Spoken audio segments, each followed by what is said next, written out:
Hi friends, welcome to study with Hanshik. Please subscribe this channel. Telangana TET మరియు DSC ప్రత్యేకం.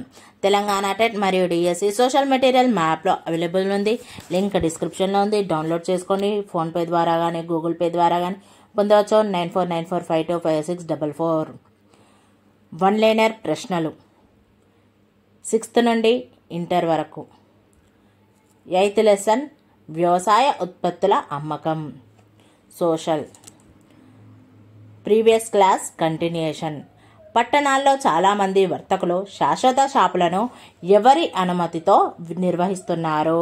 పురపాలక సంస్థ అనుమతితో లేదా ప్రైవేటు దుకాణదారుల ద్వారా అద్దెకు తీసుకొని కొందరు పట్టణ పంచాయతీ లేదా నగర పాలకులకు కొంత డబ్బు చెల్లించి వ్యాపారం చేసుకుంటున్నారు.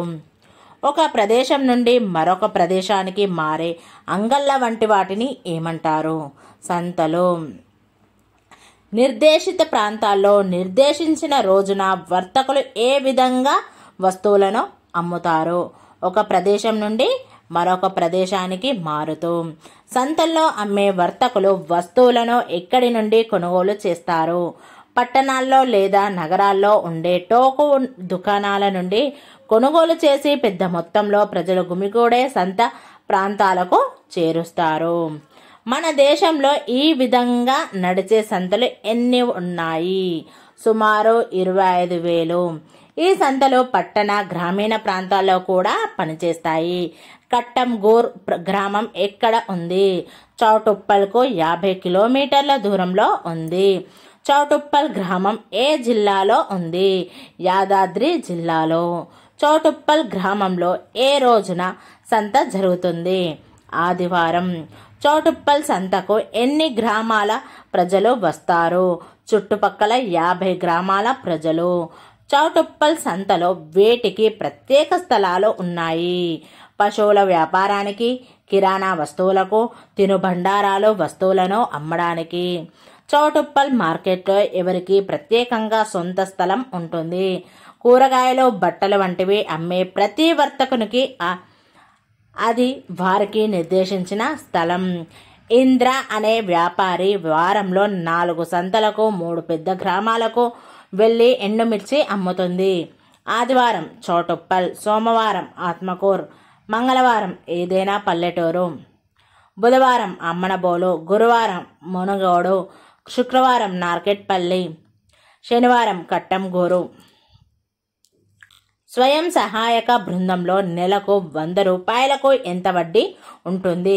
కేవలం 25 పైసల వడ్డీ.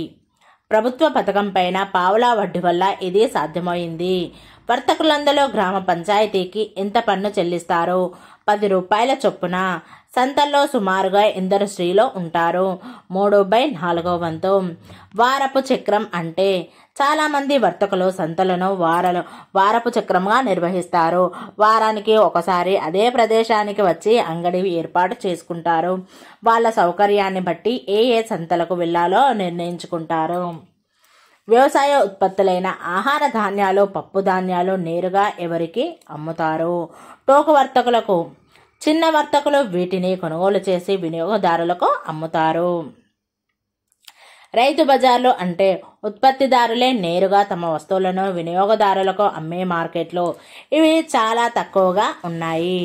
మొదట్లో ఈ గ్రామంలో రైతు బజారుని ఎవరు నడిపారు? ప్రభుత్వ ఉద్యోగులు. రైతులు రైతు బజారుకు వచ్చి తమ ఉత్పత్తులు అమ్ముకోవాలంటే ఏముండాలి? పేరు, చిరునామా, ఉత్పత్తి చేసే పంట, భూమి వివరాలతో కూడిన గుర్తింపు కార్డు ఉండాలి. రైతు గుర్తింపు కార్డులో ఉండాల్సిన వివరాలు: పేరు, చిరునామా, ఉత్పత్తి చేసే పంట, భూమి వివరాలతో కూడిన గుర్తింపు కార్డు. గుర్తింపు కార్డు ఎవరు ఇస్తారు? ప్రభుత్వ ఉద్యోగులు. రైతులు ఉత్పత్తులు అమ్మడానికి చెల్లించాల్సిన అద్దె ఏమీ లేదు. మిల్లర్లు, స్వయం సహాయక బృందాలు వారు నిబంధనల ప్రకారం అద్దె చెల్లిస్తారు. రైతులు రైతు బజారుకి రావడానికి ముందు ఉత్పత్తులను టోకు వ్యాపార వర్తకులకు మార్కెట్కు తీసుకుపోయేవారు. అక్కడ ధరను నిర్ణయించేది టోకు వర్తకుడు. చాలాసార్లు తక్కువ ధరకే అమ్మాల్సి ఉంటుంది. ఉత్పత్తులకు ధర నిర్ణయించే కమిటీలో ఎందరు సభ్యులు ఉంటారు? 3 రైతులు, ఉద్యోగులు. ఉత్పత్తులకు ధరని ఏ విధంగా నిర్ణయిస్తారు? టోకు వర్తకుని దగ్గర కొనే ధరల కంటే 25% ఎక్కువగానో, చిల్లర వర్తకులు అమ్మే ధరలకు 25% తక్కువగానో ధర నిర్ణయిస్తారు. ఉత్పత్తులకు ధర నిర్ణయించే కమిటీ. ఈ కమిటీలో సభ్యులు 3 రైతులు, ఉద్యోగులు. టోకు వర్తకుని దగ్గర కొనే ధరల కంటే 25% ఎక్కువ, చిల్లర వర్తకులు అమ్మే ధరల కంటే 25% తక్కువ. రైతు బజారులో రైతుకి వినియోగదారునికి కలిగే ప్రయోజనం. రైతు పూర్తి ధరను, వినియోగదారుడు వారి డబ్బు విలువకు తగ్గట్లు వస్తువులను రైతు బజార్లో పొందుతారు. రైతు బజార్కి రైతు ఆలస్యంగా వస్తే ఏం జరుగుతుంది? వస్తువులు అమ్మడానికి సరైన స్థలం దొరకదు. వ్యవసాయ ఉత్పత్తుల అమ్మకం 2వ భాగం. రైతుల నుండి వరి ధాన్యం పెద్ద మొత్తంలో కొనుగోలు చేసేది బియ్యపు మరల యజమానులు, పెద్ద వర్తకులు. రైతు బజారు మాదిరిగానే ప్రభుత్వం నిర్వహించే మార్కెట్ వ్యవసాయ మార్కెట్ యార్డ్. రైతులు తమ వరి ధాన్యాన్ని అమ్మి వెంటనే డబ్బును పొందుతారు. AMY అంటే అగ్రికల్చర్ మార్కెట్ యార్డ్, వ్యవసాయ మార్కెట్ యార్డ్. ఈ పాఠంలో చంద్రశేఖర్ అనే రైతు నల్లగొండ వాసి. ఇతడు వడ్ల బస్తాలను ట్రాక్టర్లో నింపుకొని నల్లగొండ వ్యవసాయ మార్కెట్ యార్డుకు తీసుకువెళ్లి వరి ధాన్యాన్ని దింపి వేలం అమ్మకం వరుసలో చేరాడు. వ్యవసాయ మార్కెట్ కమిటీ సభ్యులు రైతుల ధాన్యపు బస్తాలపై రైతుల పేర్లు, ధాన్యపు పరిమాణాన్ని తెలిపే చీటీలను ఉంచారు. టోకు వర్తకులు బియ్యపు మరల యజమానులు వడ్ల నాణ్యతను పరిశీలించారు. అప్పుడు కమిటీ సభ్యులు మొదటి రైతు వరికుప్ప వద్ద పాట ప్రారంభించారు. వరికి ప్రభుత్వం ప్రకటించిన కనీస మద్దతు ధర క్వింటాలుకు 1080 రూపాయలు. కమిటీ సభ్యులు ఆ ధర నుండి పాట ప్రారంభించారు. వ్యవసాయ మార్కెట్ కమిటీ సభ్యులు వరి రాశులకు వివిధ వర్తకులు పాడిన పాటలను నమోదు చేసుకుని తిరిగి కార్యాలయానికి వెళ్లి పాట పాడిన వర్తకుల పేర్లు, చీటీ నంబర్లు నమోదు చేసుకుని అత్యధిక ధర పలికిన వర్తకుని పేరు, పాడిన ధర చంద్రశేఖర్కు తెలియజేశారు. అతడు ఆ ధరకు అమ్మడానికి అంగీకరించకపోతే మరుసటి రోజుకు లేదా 1 వారం వరకు వేచి ఉండవచ్చు.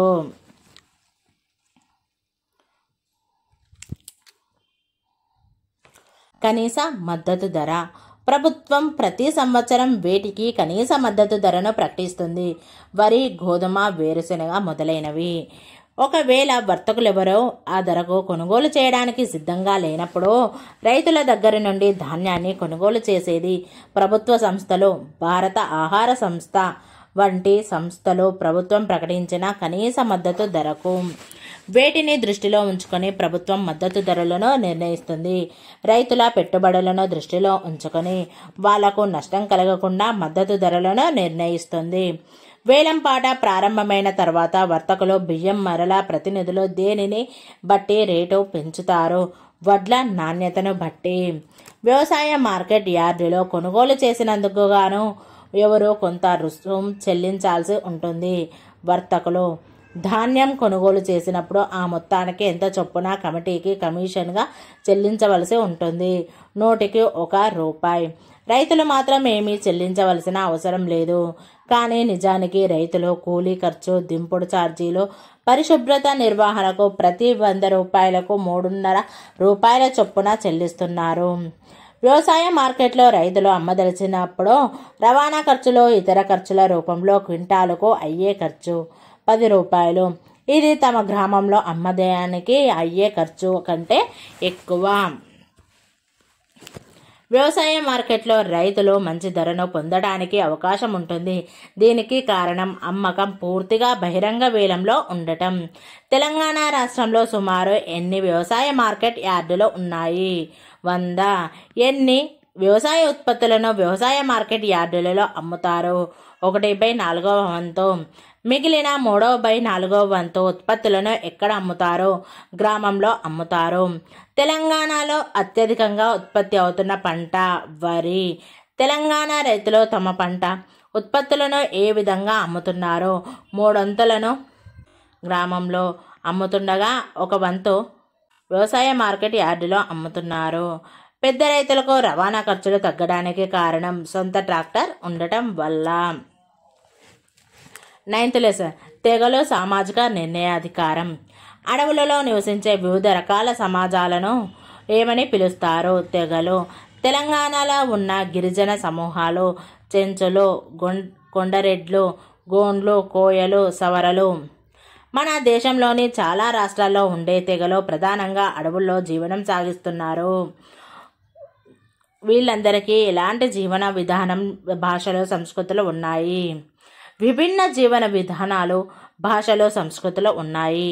ఈ తెగల మధ్య కొన్ని తేడాలు కూడా ఉన్న వాళ్ళందరినీ గిరిజనులు అనడానికి కారణం వాళ్ళ మధ్య ఒకే రకమైన కొన్ని లక్షణాలు ఉండడం. తెగలోని సభ్యులందరూ ఒకరినొకరు బంధువుగా తలుస్తారు. దీనికి కారణం ఒక తెగలోని సభ్యులందరూ తామంతా ఒకే మూల పురుషుని నుండి వచ్చిన వాళ్ళమని భావించడం వల్ల. సహజ వనరులైన అడవి, భూమి, నీరు, పచ్చిక బయళ్ళు వంటి వాటిని ఏ విధంగా భావిస్తారు? ఆ తెగకు ఉమ్మడి ఆస్తిగా భావిస్తారు. ఈ సహజ వనరులన్నింటినీ ఏ విధంగా వాడుకోవచ్చు? తెగ నిర్ణయాలనుగుణంగా వాడుకోవచ్చు. తెగ సమిష్టి ఆదాయంలో వాటా ఎవరికి ఉంటుంది? ప్రతి ఒక్కరికి. తెగ భూమి మొత్తాన్ని ఏ విధంగా పంచుతారు? అన్ని కుటుంబాలకు కుటుంబంలోని సభ్యుల సంఖ్యను బట్టి పంచుతారు. కొన్ని సందర్భాల్లో కొన్ని సంవత్సరాల తర్వాత తిరిగి భూమిని పంచుతారు లేదా విభజిస్తారు. కొన్ని సందర్భాలలో గిరిజన సమూహ సభ్యులందరూ సాగు చేసే పంటను పండిస్తారు. దీనిని ఏ విధంగా పంచుకుంటారు? అందరూ సమిష్టిగా పంచుకుంటారు. గిరిజన తెగ సమిష్టి భూమిని ఎవరు అమ్మడానికి వీల్లేదు. దీనికి కారణం ఆ భూమి మొత్తం తెగది. తెగ నిర్ణయాధికారం ఎక్కువగా ఎవరికి ఉంటుంది? పురుషులకు. గిరిజన సమూహంలో ఎక్కువ ప్రాధాన్యం దేనికి ఇస్తారు? అడవి దేవతలను, తమ మూల పురుషులను సంతృప్తి పరచడానికి వీలుగా జరిపే సామూహిక ఉత్సవాలకు, పండుగలకు. గిరిజన సమూహంలో సామాన్యంగా కనబడేవి వివిధ విశ్వాసాలు, ఆచారాలు, పాటలు, నృత్యాలు, చిత్రకళలు వంటివి. ఒక తెగ ఏ విధంగా ఉండవచ్చు? ఒక పెద్ద ప్రాంతంలో కొన్ని గ్రామాలుగా లేదా ఆవాస ప్రాంతాలుగా ఉండవచ్చు. ఆంథ్రోపాలజిస్టులు అంటే మానవ విజ్ఞాన శాస్త్రవేత్తలు. ఆంథ్రోపాలజిస్టుల ఎవరి గురించి అధ్యయనం చేశారు? గిరిజన ప్రజలను గురించి. వీరు గిరిజనులతో పాటు నివసిస్తూ వాళ్ళ సంస్కృతి, జీవన విధానం, విశ్వాసాలు, నిర్ణయాలు మొదలైన వాటిని నమోదు చేసినది ఆంథ్రోపాలజిస్టులు. ఆంథ్రోపాలజిస్టులలో ప్రముఖ పరిశోధకుడు ఫ్యూరర్ హైమండార్ఫ్. ఫ్యూరర్ హైమండార్ఫ్ ఏ సంవత్సరంలో తెలంగాణకు వచ్చాడు? 1940లో. తెలంగాణలో ఎవరి గురించి అధ్యయనం చేసి పుస్తకాలు రాశాడు? చెంచులు, కొండరెడ్లు, గోండ్ల గురించి. హైమండార్ఫ్ ముఖ్యంగా ఏ రాష్ట్రాల్లోని గిరిజనులకు గురించి అధ్యయనం చేశాడు? ఈశాన్య రాష్ట్రాల్లో. గ్రామ పెద్ద తన అధికారాన్ని ఎక్కడి నుండి పొందుతాడు? పంచాయితీ. పంచ్ లేదా పురుషుడు యజమానిగా ఉండే వారితో ఏర్పడిన మండలి నుండి. గ్రామానికి సంబంధించిన అంశాల మీద మరియు గ్రామ పెద్దను నిర్ణయించడంలో ఎవరి నిర్ణయం కీలకం? గ్రామ సభ మండలి నిర్ణయమే కీలకం. ఈ గ్రామ పంచాయతీ పూర్తిగా ఏ సమాజ ప్రతిరూపంగా ఉంటుంది? గోండు సమాజ ప్రతిరూపంగా. పంచాయతీ సమావేశాలు ఎప్పుడు జరుగుతాయి? ఎప్పుడు అవసరమైతే అప్పుడు జరుగుతాయి. ముఖ్యమైన అంశాలు చర్చించేటప్పుడు హాజరయ్యేది ఎవరు? అందరూ మగవారు హాజరవుతారు. యువకులు, మహిళలు అది జరిగే విధానాన్ని పరిశీలిస్తారు. ఈ మండలిలో ఎవరికి మాట్లాడే అవకాశం లేదు? ఆడవాళ్ళకి. కానీ వాళ్ళ సమస్యలను విన్నవించవచ్చు. పంచాయతీ నిర్వహించే అంశాలు: ప్రధాన పండుగల తేదీలు నిర్ణయించడం, వివాహం, విడాకులు, తగాదాల పరిష్కారాలు, కర్మకాండ విధి విధానాలు. పంచాయతీ దోషిగా నిర్ణయించిన వారిని ఏం చేస్తుంది? జరిమానా విధిస్తుంది. గ్రామాన్ని వదిలి వెళ్ళమని ఆదేశిస్తుంది లేదా ఇతరులు దోషితో సంబంధాలు జరపకుండా నిరోధిస్తుంది. అన్ని పంచ్లు ఎప్పుడూ సంయుక్త సమావేశం నిర్వహిస్తాయి. గ్రామాల మధ్య సమస్యలు వచ్చినప్పుడు, ఏదైనా వివాదం పంచాయతీ ముందుకు వచ్చినప్పుడు పంచ్ ముఖ్య ఉద్దేశం వివాదాలకు సంబంధించిన వాస్తవ విషయాలను తెలుసుకోవడం. రెండు వర్గాలు తమ తమ అభిప్రాయాలను, వాదనలను తెలియజేయవచ్చు. తర్వాత గ్రామ పెద్దలు వాళ్ళను ప్రశ్నించి ఒక నిర్ధారణకు వస్తారు. సాక్షులను కూడా విచారిస్తారు, సాక్ష్యాలను పరిశీలిస్తారు. పంచ్ అంటే పంచాయతీ ఏ విధంగా తీర్పు ఇస్తుంది.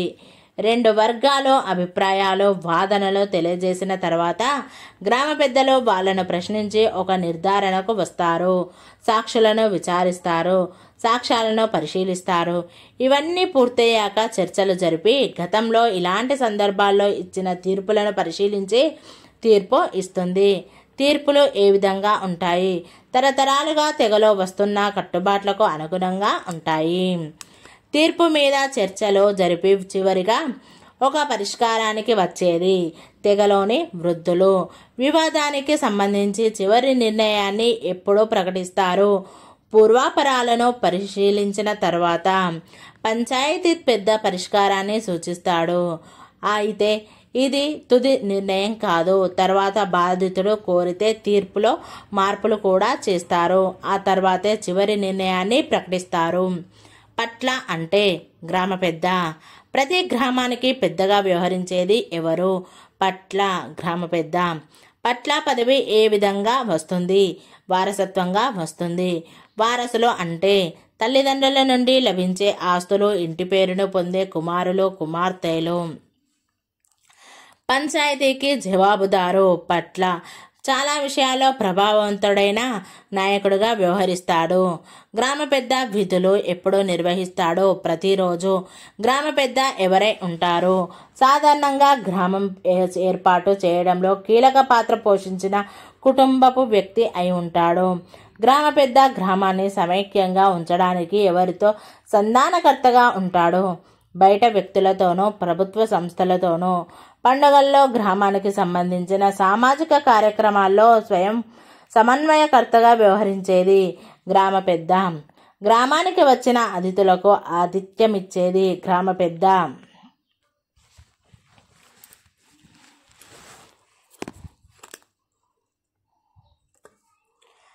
ప్రతిఫలంగా గ్రామస్తులందరూ ఇతని పొలంలో ఎన్ని రోజులు పనిచేస్తారు? సంవత్సరంలో ఒకరోజు. దీనివల్ల గ్రామ పెద్ద కుటుంబం సాగు చేయగలిగిన భూమి కంటే ఎక్కువ సాగు చేసి అతిథులకు మర్యాదలు చేయగలుగుతుంది. గ్రామ పెద్దను ఎప్పుడు తొలగిస్తారు? తెగ వాళ్ళ అభిప్రాయాలకు విరుద్ధంగా గ్రామ పెద్ద గర్వంతో ప్రవర్తిస్తే అతన్ని తొలగించి అతని స్థానంలో మరొకరిని నియమిస్తారు. లేదా గ్రామంలోని కుటుంబాలు ఈ గ్రామాన్ని వదిలి కొత్త ప్రాంతంలో ఆవాసాలు ఏర్పాటు చేసుకోవడానికి వీలు ఉంది. కొన్ని సందర్భాలలో గ్రామ పెద్ద కంటే ఎక్కువ ప్రాముఖ్యం ఎవరికి ఉంది? సమాజానికి ఉంది. గ్రామ పెద్దకు కొన్ని ప్రత్యేక సదుపాయాలు ఉండడానికి కారణం తెగలకు చేస్తున్న సేవలకు ప్రతిఫలంగా తెగలోని అందరికంటే ధనవంతుడిగా ఉండి తెగ సంక్షేమం కోసం ఆ సంపదను ఖర్చు చేసేది గ్రామ పెద్ద. గోండుల ఆచారాల్లో వ్యవస్థలలో ఎప్పటి నుండి మార్పులు చోటు చేసుకుంటున్నాయి? 1950ల నుండి గోండుల ఆచారాల్లో వ్యవస్థల్లో మార్పులు చోటు చేసుకోవడానికి కారణం తెలుగు మరాఠా వారు ఆ ప్రాంతాలకు వలస రావడం, పంచాయతీరాజ్ వ్యవస్థను ప్రారంభం కావడం వల్ల గోండుల ఆచారాలలో వ్యవస్థల్లో మార్పులు చోటు చేసుకుంటున్నాయని వివరించింది హైమండార్ఫ్. గ్రామ పెద్ద తన స్థానాన్ని కోల్పోవడానికి కారణం చాలామంది ప్రజలు తమ వివాదాల పరిష్కారానికి పోలీసు స్టేషన్లకు, కోర్టులకు వెళ్తుండడం, స్థానిక ఎన్నికల్లో సర్పంచ్ను ఎన్నుకోవడం వల్ల. సామ్రాజ్యాలు, గణతంత్రాల ఆవిర్భావం. 10th lesson. భారతదేశానికి వాయువ్యంగా ఉన్న రాజ్యాలు. కాంబోజా, గాంధార. పాఠ్యపుస్తక చిత్రం. గంగా సింధు మైదానం అని దేనిని అంటారు? ఉత్తర భారతదేశ విశాల మైదానంను. హిమాలయాలకు, ద్వీపకల్ప పీఠభూమికి మధ్య ప్రవహించే నదులు గంగా, యమునలు. గంగాలోయ మైదానం సారవంతంగా ఉండడానికి కారణం అధిక వర్షపాతం, హిమాలయాల నుండి ప్రవహించే అతిపెద్ద నదులు తెచ్చే ఓండ్రు వల్ల. ఆ నదుల్లో నీళ్లు సంవత్సరం పొడవునా ప్రవహిస్తాయి. మొదట్లో వివిధ తెగలు ఈ మైదానంలోని అనుకూల ప్రాంతాల్లో వ్యవసాయం చేస్తూ స్థిరపడ్డాయి. వీరిని ఏమని పిలిచేవారు? సంస్కృతంలో జన అని. ఈ తెగలు స్థిరపడిన ప్రాంతాన్ని ఏమని పిలుస్తారు? జనపదం. ప్రజలు ఎన్ని వేల సంవత్సరాల క్రితం ఈ నదుల వెంట స్థిరపడడం మొదలుపెట్టారు? 4000 సంవత్సరాల క్రితం. ఈ ప్రజలు ఏ పనిముట్లతో క్రమంగా అడవులను నరికి భూములను దున్ని వరి ఇతర పంటలను సాగు చేసేవారు? రాతి, రాగి, కంచు మరియు ఇనుప పనిముట్లతో. పెద్ద పెద్ద గ్రామాలు పట్టణాలను ఏమని పిలిచేవారు? మహాజనపదాలు లేదా పెద్ద జనపదాలు అని పిలిచేవారు. మహాజనపదాల కాలంలో ఇక్కడి గ్రామాలు పట్టణాల గురించి ఏ విధంగా తెలుసుకోవచ్చు? ఇక్కడ జరిగిన పురావస్తు తవ్వకాల ద్వారా, ఆ కాలంలో రాసిన పుస్తకాల ద్వారా. ఆ కాలం నాటి పుస్తకాలను ఎవరు సంకలనం చేశారు? ఎక్కువగా వేదాలను అనుసరించేవారు బౌద్ధ, జైన భిక్షువులు సంకలనం చేశారు. ఆ కాలం నాటి పుస్తకాలు వేటికి సంబంధించినవి? మతానికి సంబంధించిన పుస్తకాలు. ఆనాటి పుస్తకాలు వేటిని గురించి తెలియజేస్తాయి? అవి మతానికి సంబంధించినవి అయినప్పటికీ ఆనాటి గ్రామాలు, పట్టణాలు, పాలకులు, రాజుల గురించి తెలియజేస్తాయి. ఆనాటి కొన్ని పుస్తకాలను రాసిన విదేశీయులు, గ్రీసు వంటి దూర ప్రాంత వాసులు. మహాజనపదాల కాలం నాటి ముఖ్యమైన పురాతత్వ ప్రాంతాలు: ఢిల్లీ, కౌశాంబి, అలహాబాద్ దగ్గర అయోధ్య, అత్రంజి, కేరా, పాట్నా, రాజ్గిర్. మహాజనపదాల కాలంలో రాసిన కొన్ని ముఖ్యమైన పుస్తకాలు: ఉపనిషత్తులు, దిగానికాయ, హెరోడోటస్ చరిత్ర, ధర్మసూత్రాలు, మధ్యనికాయ, స్ట్రాబో రచనలు. మహాజనపదాల కాలం నాటి గ్రామాలు ఏ విధంగా ఉండేవి? మహాజనపదాల కాలం నాటి గ్రామాలు ముఖ్యమైన సమాచారం: గృహపతి లేదా గహపతి, వ్యవసాయం చేసే భూ యజమానులు. దాస, లొంగిపోయి సేవకులుగా పనిచేసేవారు. భృతక, జీతం తీసుకొని పనిచేసేవారు. గ్రామ పెద్ద, అత్యధిక భూమి ఉన్న వ్యక్తి, గ్రామానికి నాయకుడు. రాజు తరపున ఇతర గ్రామస్తుల నుండి పన్నులు వసూలు చేసేవాడు. కొన్ని సమయాల్లో సమయస్ఫూర్తిగా పోలీసు అధికారిగా వ్యవహరిస్తూ గ్రామంలో శాంతి భద్రతలను కాపాడేవాడు. ఆనాటి పుస్తకాలను చదివితే వ్యవసాయం చేసే భూ యజమానులను ఏమనేవారని తెలుస్తుంది. గృహపతి లేదా గహపతి అనేవారు అని తెలుస్తుంది. కుటుంబ సభ్యులతో పాటు వ్యవసాయ క్షేత్రాలతో పనిచేసేవారు భూ యజమానులు లేదా గృహపతి. గృహపతిలో ఎవరిని పనికి ఉపయోగించేవారు? దాసలను. దాసలు అంటే లొంగిపోయి సేవకులుగా పనిచేసేవారు. భృతక అంటే జీతం తీసుకొని పనిచేసేవారు. గ్రామ పెద్ద ఎవరు అవుతారు? సాధారణంగా అత్యధిక భూమి ఉన్న వ్యక్తి. గ్రామ పెద్ద ఇంకా ఏ విధంగా వ్యవహరించేవాడు? కొన్ని సమయాల్లో న్యాయమూర్తిగా, పోలీసు అధికారిగా వ్యవహరిస్తూ గ్రామంలో శాంతి భద్రతలను కాపాడేవాడు. గ్రామంలోని నైపుణ్యం గల వృత్తి పనిచేవాళ్ళు. కమ్మర్లు, వ్యవసాయ పనిముట్ల తయారీ, నాగటి కర్రలు, గొడ్డలు, బాణాలు మొదలైనవి తయారు చేసేవారు. కుమ్మరి, వంటకు ఉపయోగపడే కుండలు, ధాన్యం నిల్వ ఉంచే పాత్రలు. వడ్రంగులు, బండ్లు, నాగళ్ళు, ఇతర గృహ సామాగ్రి. నేత పనివారు, దుస్తులు. వీరు తయారు చేసిన ఉత్పత్తులకు బదులుగా గృహపతులు వీరికి ధాన్యం ఇచ్చి ఉండవచ్చు. మహాజనపదాల్లోని నగరాలు, పట్టణాల్లో ఎవరికి ఎక్కువగా ఉండేవారు? తమ జీవనానికి ఇతరుల కోసం కష్టపడి పనిచేసే శ్రామిక పేదలు. వృత్తి పనివారు, అన్ని ప్రముఖ నగరాలలో ఎంతో గిరాకీ ఉండే అందమైన కుండలను తయారు చేసేవారు. చక్కని వస్త్రాలను నేసి మహాజనపదాల్లోని ధనవంతులకు అమ్మేవారు. బంగారు, వెండి ఆభరణాలను కూడా తయారు చేసేవారు. ఇనుము, రాగి, ఇత్తడి వంటి లోహాలతో పాటు పరికరాలు తయారు చేసేవారు. చెక్కతో బల్లను, గృహోపకరణాలను తయారు చేసేవారు. కంచాలు, కప్పులు వంటి పింగాణి వస్తువులకు ఎప్పటి నుండి రంగులు అద్దుతున్నారు? మహాజనపదం కాలానికి ముందు నుండే. పాఠ్యపుస్తక చిత్రం. మహాజనపదాల్లో కాలంలో వ్యాపారస్తుల జీవితం ఎలా ఉండేది?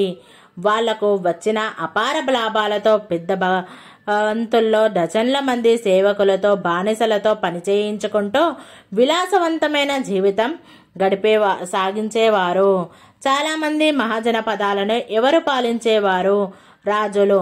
ప్రజలు వారి ఆజ్ఞలను పాటించేటట్లు చేయడానికి, ఇతర రాజులు వారి రాజ్యంపై దండెత్తకుండా ఉండడానికి నాటి రాజులను ఏముండేది? సొంత సైన్యం ఉండేది. గోండుల గ్రామ పెద్ద పట్ల కూడా అప్పుడప్పుడు బయటి దాడుల నుండి తమ గ్రామాన్ని రక్షించాల్సి వచ్చేది. అలాంటి సమయంలో గ్రామస్తులందరూ కలిసికట్టుగా పోరాటం చేసేవారు. గ్రామస్తులు ఒక రోజు గ్రామ పెద్ద పొలాల్లో వేతనం లేకుండా పనిచేయడం ద్వారా వచ్చే అదనపు ఆదాయంతో అతిథులకు అయ్యే ఖర్చు, పండగలకు అయ్యే ఖర్చు పట్ల భరించేవాడు. అయితే తెగ పెద్దను గొప్పవాడిగా ధనవంతుడుగా చేసేటంత ఆదాయం ఉండేది కాదు. అందరి ప్రయోజనం ఉందని భావించినప్పుడు మాత్రమే తెగలోని సాధారణ ప్రజలు తెగ పెద్దతో సహకరిస్తారు, అతని ఆజ్ఞలను పాటిస్తారు. సాంచి స్తూపం ఏ కాలం నాటిది? సుమారు 2000 సంవత్సరాల కాలం నాటిది. పాఠ్యపుస్తక చిత్రం. సాంచి స్తూపం ఎక్కడ ఉంది? మధ్యప్రదేశ్. రాజు పట్టణ కోట నుండి బయటకు వస్తున్న దృశ్యం ఏ స్తూపానికి చెందినది? సాంచి స్తూపం. ప్రజలు తమ ఆజ్ఞలు పాటించేలా చూడడానికి రాజుకు ఉపయోగపడేది. అధికారులు, సైనికులు, ఉద్యోగులు సిరి సంపదలతో గొప్పగా ఉండాలని చాలా మంది రాజులు కోరుకునేవారు. దీనికి ఉన్న మార్గాలు: వారి రాజ్యంలోని ప్రజలపై పన్నులు చెల్లించడం, పొరుగు రాజ్యాలను జయించడం. మహాజనపదాలలో రాజుకు పన్నులను ఏ విధంగా చెల్లించేవారు? మహాజన పదాలలో కాలంలో రాజుకి పన్ను చెల్లింపులు ఈ విధంగా జరిగేవి. గృహపతులు పంటను 6 భాగాలుగా చేసి ఒక భాగాన్ని రాజుకు ఇచ్చేవారు. దీనిని భాగా అనేవారు. వృత్తి పనివారు ప్రతి నెల ఒకరోజు ఉచితంగా పనిచేసేవారు. పశువులు, గొర్రెల మందలు కాసేవారు. జంతువులను లేదా జంతు ఉత్పత్తులను ఇచ్చేవారు. వ్యాపారస్తులు వారు అమ్మిన వస్తువులపై పన్ను చెల్లించేవారు. వేటాడేవారు, సేకరణ చేసేవారు. అటవీ ఉత్పత్తులైన తోళ్లు, కలప వంటివి ఇచ్చేవారు. కొన్ని రకాల పన్నులు నాణేల రూపంలో చెల్లించేవారు. వ్యవసాయం చేసే గృహపతుల నుండి రాజులు పన్నులు వసూలు చేసేవారు. వారు తమ పంటను 6 భాగాలుగా చేసి ఒక భాగాన్ని రాజుకు ఇచ్చేవారు. దీనిని ఏమని పిలిచేవారు? భాగా. వృత్తి పనివారు రాజుకి ఏ విధంగా పన్నులు చెల్లించేవారు? ప్రతి నెల ఒకరోజు ఉచితంగా పనిచేయడం ద్వారా. పశువులు, గొర్రెల మందలు కాసేవారు ఏ విధంగా రాజుకు పన్నుని చెల్లించేవారు? జంతువులను లేదా జంతు ఉత్పత్తులను ఇవ్వడం ద్వారా. వ్యాపారస్తులు ఏ విధంగా పన్ను చెల్లించేవారు? వాళ్ళు అమ్మిన వస్తువులపై పన్ను చెల్లించేవారు. వేటాడేవారు, సేకరణ చేసేవారు కూడా అటవీ ఉత్పత్తులైన తోళ్లు, కలప వంటివి ఇచ్చేవారు. రాజుకు ఏ రూపంలో వివిధ రకాల వస్తువులు లభించేవి? పన్నుల రూపంలో. ఏ కాలంలో నాణేలను ఉపయోగించడం ప్రారంభమైంది? మహాజనపదాలలో కాలంలో కొన్ని రకాల పన్నులు నాణేల రూపంలో చెల్లించేవారు. వ్యాపారస్తులను సుదూర ప్రాంతాల వారితో వ్యాపారం చేయమని ప్రోత్సహించి వారి నుండి తమ తరపున పన్నులు వసూలు చేయాలని రాజులు ఎవరిని కోరేవారు? గ్రామ పెద్దని. గ్రామ పెద్ద అధికారం, సంపద పెరుగుదలకు ఇది సహాయపడింది. పాలకులు నిరంతరం రాజ్య విస్తరణకు యుద్ధాలు చేసేవారు. ఈ యుద్ధాల్లో ఓడిన వాళ్ళను ఏం చేసేవారు? ఓడిన వాళ్ళ పంటలను నాశనం చేసేవారు. గ్రామ దహనాలకు, లూటీలకు పాల్పడేవారు. యుద్ధాలలో ఓడిపోయిన రాజ్యాల ప్రజల పరిస్థితి: ప్రజలను బానిసలుగా చేసి గృహపతులకు, వ్యాపారులకు అధికారం అమ్మేవారు. మగధ ఏ నదికి 2 వైపులా విస్తరించింది? గంగా నదికి. భూములను సారవంతం చేసేవి నదులు. గృహపతులు తమ భూములను సులభంగా సాగు చేసుకునేవారు. నదుల మీద సరుకు రవాణా చేసేవారు. సైనికులను తరలించేవారు. మహాజనపదాలలో అత్యంత శక్తివంతమైన రాజ్యం మగధ. ఏ రాజ్యంలోని అడవుల నుండి ఏనుగులు పట్టుకుని యుద్ధాల్లో పోరాడడానికి వాటికి శిక్షణ ఇచ్చేవారు? మగధ. మగధలోని అడవుల నుండి లభించే కలపను ఏ విధంగా ఉపయోగించేవారు? కోటలు, రాజభవనాలు, రథాలను నిర్మించడానికి ఉపయోగించేవారు. మగధ రాజ్యంలోని ఏ ప్రాంతంలో ఇనుప ఖనిజ నిక్షేపాలు ఉండేవి? దక్షిణ ప్రాంతంలో. వీటితో ఆయుధాలు మొదలైనవి తయారు చేసేవారు. మగధను బలమైన రాజ్యంగా తీర్చిదిద్దినది. మొదటి రాజులైన బింబిసారుడు, అతని కుమారుడు అజాతశత్రువు మహాపద్మనందుని కాలంలో రాజ్యం ఎక్కడి నుండి ఒడిషా వరకు విస్తరించింది. వాయువ్యం నుండి మగధ మాదిరిగా అన్ని మహాజనపదాలు రాజుల పాలనలో ఉన్నాయా? లేవు. మగధ రాజ్యానికి ఉత్తరంగా గణతంత్ర ప్రభుత్వాన్ని కలిగిన మహాజనపదం వజ్జి. పరిపాలక బృందం ఉన్న రాజ్యం వజ్జి. ప్రతి ఒక్కరూ తమను రాజా అని ఏ రాజ్యంలో పిలుచుకునేవారు? వజ్జి రాజ్యంలో. పరిపాలక బృందం నిర్వహించే సమావేశంలో ఎవరికీ పాల్గొనే అవకాశం లేదు. మహిళలకు, బానిసలకు, సేవకులకు, గణాలకు చెందిన ప్రఖ్యాత బోధకులు ఎవరు? బుద్ధుడు, మహావీరుడు. గణరాజ్యాలు ఎన్ని సంవత్సరాల పాటు మనగలిగాయి? 1500 సంవత్సరాల పాటు. Thank you friends. ఈ వీడియో కనుక నచ్చినట్లయితే లైక్ చేయండి, షేర్ చేయండి, కామెంట్ చేయండి, సబ్స్క్రైబ్ చేయండి ఫ్రెండ్స్.